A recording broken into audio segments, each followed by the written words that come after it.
Somos 30 milhões de analfabetos no Brasil atualmente. E com esse número absurdo de analfabetos, não podemos discutir ciência e tecnologia. Hoje, em todo o Brasil, as secretarias de ciência e tecnologia são usadas como o próprio ministério.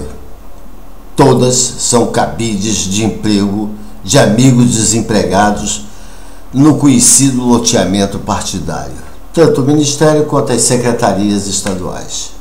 Somos atrasados e não temos pessoas sérias à frente dessas secretarias estaduais. E a culpa vem de cima, vem do Ministério, vem da CAPES, do FINEP, vem dessas entidades que deveriam ter pessoas competentes à frente, mas sempre tem aquele cientistazinho medíocre e puxa-saco na direção. Entre outras repartições, essa é a norma.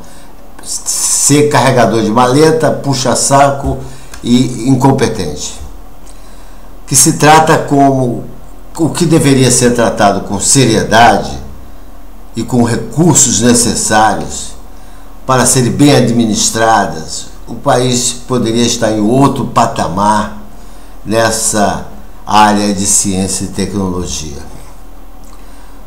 Mas com 30 milhões de analfabetos, nem poderíamos priorizar a pesquisa, por pura falta de seriedade por parte dos cientistas apadrinhados dos políticos que se prestam ao ato de fingir e tentar enganar toda a comunidade científica, séria e produtiva do país, que é totalmente ignorada. Os projetos são sempre para beneficiar os medíocres e os mais próximos.